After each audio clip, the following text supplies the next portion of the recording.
Hi guys, welcome back to my channel. Mayam ngasidi mayamna kalenda nungsa saba matamda yamna hauna pamnana chanaba hinjang Sougri thongbagi recipe mayamda share tawjarake. Mayam Sougri thongbabudi hoi mayamna punamagna hainei ko adoisu aina kamaina thongba khotke haibidasu mayamda utjarake. Aduga mayam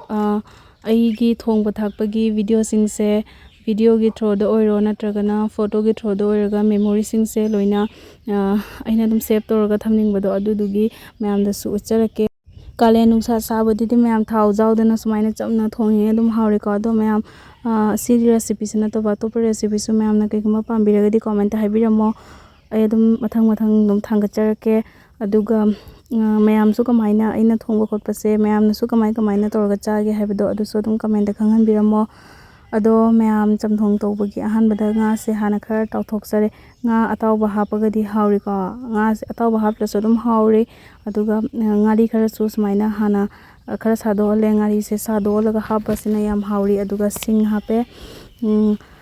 ngari su khara hapchale aduga tilhau hapani yamna chamna dum jumda leiba khara na hapaga sumaina chamthong tawraga mayam ngasidi charni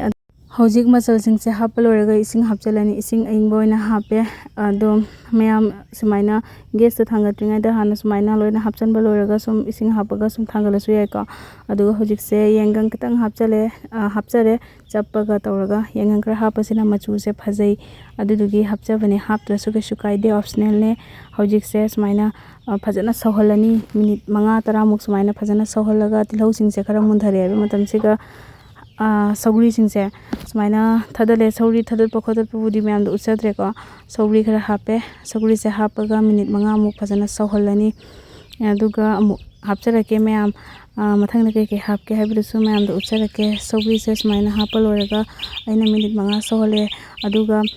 sohonba loiraga hojik amu haina amu hapchale haina se hapaga sillaga yam haure Sougri ga haina ga sumaina pullaga mayam su sumaina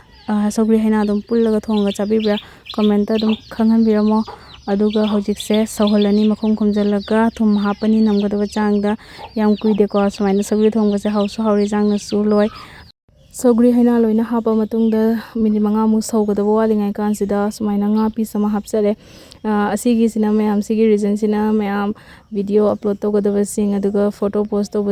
togadaba sing adi soina khangawani ko mayam gi mamang da su fajana su presentation tawbai mathau dai aduduna sohol ningai da ahambade hap khragadi nga se toithogi basu yai aduduna mayam mamang da su fajana ba mayam gi thawai penna ba presentation to fajana ba gi sumaina hapchare ado mayam hojik se sumaina minute 5 muk soholani aduga loire sumaina Sougri thongba se chamna thongaga yam hauri aduduga hena haunabagi sumaina yamna thau yamna changdabida chamna sumaina masla khara alu adegi tilhau khamen simbi khara sumaina masla khara tesalaga taw boy yai boy tawraga thau yam changdabida sumaina tawrani low to medium flame da sumaina mayam thau yamna likna tawraga hapaga minute 5-10 sumaina phajana yaithogadi alu singse supa panani koina kaise adu sumain tawraga yairaga yamna hawbane aduduga sumaina alu ga kakse khara munjhala aga sumaina khamen simbi su khara masla khara sumaina khara tum tolaga ka ngaitang sadolaga adum chaba yam hawbane yam hawre di sumai tawraga yam chai aduduga hojik se thangjing su khara melani chamba thongmani na moro khara phajana melani aduduga simple oina sumai charni ado mayam su sumaina dum chanarangmani ko ado mayam su kamai tawraga chage haibdo comment da dum haibiramo ado mayam hojik se thangjing melani thangjing se mayam sumaina lokthokpa loire aduga sise melani hojik umorok se glass na tawraga mixture mayam aduisu ai hojik se khudna tawraga mix tawre ado mayam kaigino khangde hoi chamosna morok saragadi spoon am tawraga mix tawbiyo aidi khutse khangde kaigino yam sagande aduduna mayam dum khutna mix tawre aduga loire sisina final ne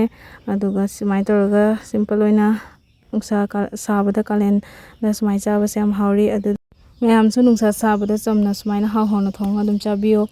aduga igi video se pambiragadi like share subscribe comment tawbiramo aduga mathangda mayamna kaike ano ba video pamge habdo comment habiramo soidana thangacharake